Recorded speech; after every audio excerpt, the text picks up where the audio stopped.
But let's go across now to where the Delhi Environment Minister Manjinder Singh Sirsa is speaking. जा चुका है और पुरानी liability जो थी मेट्रो की, जिसके कारण सारे काम रुके पड़े थे, वो भी 2700 करोड़ रुपया माननीय मुख्यमंत्री जी ने पुरानी लायबिलिटी को भी खत्म करने का किया है। एमसीडी जो मैंने पहले बताया बहुत सार्थक हो सकती है पोल्यूशन को खत्म करने में। उनका लास्ट ईयर के मुताबिक हम इस साल उनको, पिछले सालों में उनके पास 7663 करोड़ जाते थे, इस बार 10,000 करोड़ रुपए हम उनको दे रहे हैं, जो कि काफी एक्स्ट्रा है। इसमें क्या क्या है, एक तो उनको 500 करोड़ रुपए की हमने वन टाइम असिस्टेंस दी है। इसके साथ ही 300 करोड़ रुपया हमने और उनको हर साल फाइनेंशियल एड देने की बात किया, जिससे वो कूड़े को और साइंटिफिक तरीके से खत्म कर सकें, कूड़े दिल्ली में ना दिखाई दे। इसके लिए 300 करोड़ रुपए हम एक्स्ट्रा दे रहे हैं। और इसी के साथ जैसे मैंने पहले बताया था, एमआरएस के लिए भी 2700 करोड़ रुपया हमारी सरकार एमसीडी को देने जा रही है। दिल्ली के अंदर आज से 50% जो वर्क फ्रॉम होम है उस कंडीशन को लागू किया गया है। और साथ में ही जो हमारे मजदूर हैं जिनका ग्रैब 4 लगने से कंस्ट्रक्शन के कामों में जुड़े हैं और आजकल उनके पास रोजगार नहीं है, उनकी चिंता करते हुए 10,000 रुपया पर एम्प्लॉय देने का काम, पर पर्सन देने का काम माननीय मुख्यमंत्री जी ने आज यह भी एक फैसला लिया है। दिल्ली में इलेक्ट्रिक बसें एक बड़ा साधन है दिल्ली का पोल्यूशन कम करने के लिए। जैसे मैंने पहले बताया था, 7,500 बसेस हमारी पूरे फ्लीट को पूरा करेंगी। हम इस महीने कल में माननीय मुख्यमंत्री जी 100 बसों का और उद्घाटन करेंगी और जनवरी के अंदर लगभग 500 बसें जनवरी के अंदर आएंगी। और इसी तरह 400 कुछ बसें जो हैं वो फेब के अंदर आएंगी। कुल मिलाकर 7,500 बसेस का हमारा टारगेट है कि हम 7,500 बसेस के माध्यम से दिल्ली के अंदर सारा अपना फ्लीट इलेक्ट्रिक पर लेके आए। मुझे आज जब आपसे बात कर रहा हूं तो एक और इंफॉर्मेशन देना चाहता हूं, मुझे बहुत खेद के साथ आज कहना पड़ रहा है, आम आदमी पार्टी जो 10 साल की बर्बादी जिनकी हम झेल रहे हैं, जिनका हर दिन पोल्यूशन आज के साल के मुकाबले ज्यादा रहता रहा, जो मैंने अभी भी आंकड़े बताए कि अगले हफ्ते क्या होने वाला है, ये पिछले आंकड़ों से देखकर बताया। हमारे समय पे ऐसा नहीं हो, इसके लिए हम यत्नशील हैं। लेकिन वो जानबूझकर पोल्यूशन को बढ़ाने के लिए जगह जगह आग लगा रहे हैं, कूड़ा जला रहे हैं। वो रोज प्रार्थना कर रहे हैं कि किस तरीके AQI बढ़ जाए। वो दिल्ली के लोगों की चिंता नहीं कर रहे। इतनी गंदी राजनीति में नहीं जाना चाहिए। मैं आम आदमी पार्टी के सभी लोगों से हाथ जोड़कर विनती करता हूं, मत ऐसा कीजिए। मैं हाथ जोड़कर अरविंद केजरीवाल जी से आग्रह करता हूं, केजरीवाल जी इतना कुछ दिया है दिल्ली ने आपको, 10 साल आपने दिल्ली की सत्ता को दिल्ली के लोगों के कारण यहां पर रही है, आज आप ऐसे काम कर रहे हैं। आज का एक विषय जो हमारे सामने आया, मैंने पहले भी ट्वीट करके जानकारियां देता रहा हूं किस तरह से वेस्ट दिल्ली के अंदर कूड़ा जलाया जाता था रोज जानबूझकर। आज हमारे एमएलए साहब बैठे हैं त्रिलोकपुरी में, इनकी विधानसभा में आज सुबह एक निगम पार्षद विजय कुमार, उन्होंने खुद वहां खड़े होकर कूड़े को आग लगाई और फिर वीडियो बनाई। बड़े दुख की बात है, तुम निगम पार्षद चुनकर आए हो, अगर लगी हुई आग हो तो भी तुम्हारा फर्ज बनता उसको बुझाना, ना कि खड़े होकर वहां पर तमाशा देखना। ये जो लोग गंदगी कर रहे हैं, आगे देखिए, लोग तुम्हें दिल्ली से सबको भगाया, इसलिए तुम्हें से इस बार कोई जीत नहीं पाया। और अरविंद केजरीवाल जी, अगर ये हरकतें नहीं आप छोड़ेंगे तो ये विजय कुमार जैसे काउंसलर भी नहीं जीत पाएंगे। बाई इलेक्शन में कोई काउंसलर नहीं जीत पाए, इसीलिए आपका।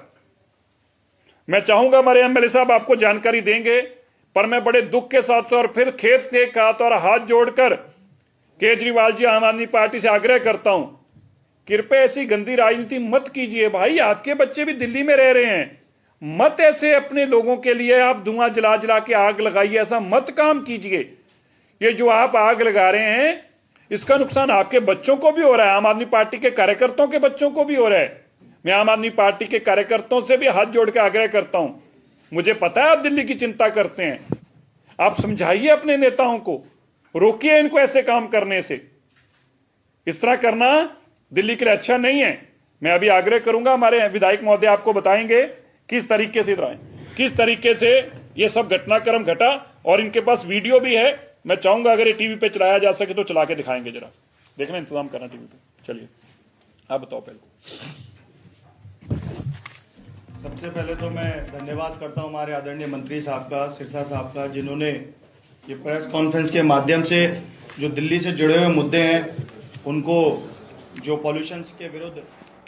All right, so that press conference by the Environment Minister of Delhi talking about several steps about, how they're going to get a cleaner fleet of buses, etc., but also blaming the Aam Aadmi Party, even claiming that they're deliberately setting fires to cause pollution, a very controversial claim there. But let's now go across to our reporters. Nupur joins us from outside the Supreme Court, as the Supreme Court is also hearing the matter of Delhi pollution. Ishika also joins us for the latest from Delhi. But Nupur, first to you, returning to the previous story that we were breaking, the Supreme Court asking for the MCD toll to be removed between Delhi and Gurugram. Also several other points made by the Supreme Court. Bring us the latest. Well, Gargi, taking note of the long traffic jam at the Delhi-Gurgaon toll plaza, the Supreme Court has in fact taken note of the amount of pollution generated from at least 9 toll plazas across Delhi that are manned by MCD. Now, in a very big intervention, the Supreme Court has first of all asked the MCD to come up, close these toll plazas, Delhi toll plazas, take a decision on it within a week and place it on record in the Supreme Court that why they cannot consider closing these toll plazas, especially in these 3 months where the pollution is at its peak, that is from October to January.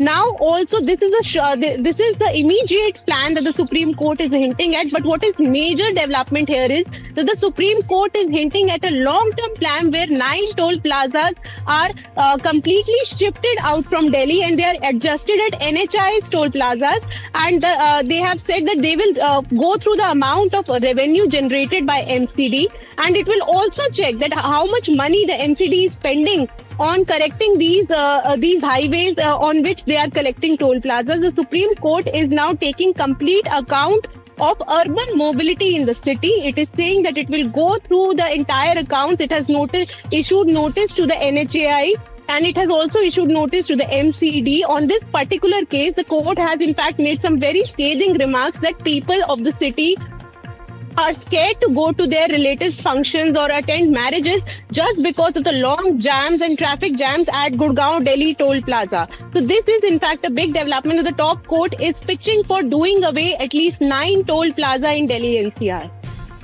Right, Nupur, as somebody who's been stuck at that traffic jam for hours, I can definitely say that, that will be a very welcome move for many in Gurgaon and Delhi. But let's go across to Ishika now. And Ishika, we just heard the Environment Minister of Delhi talking about various steps they're going to take, battery-operated buses, etc., but also then hitting out at the Aam Aadmi Party, claiming that they're deliberately setting fires to cause pollution in Delhi.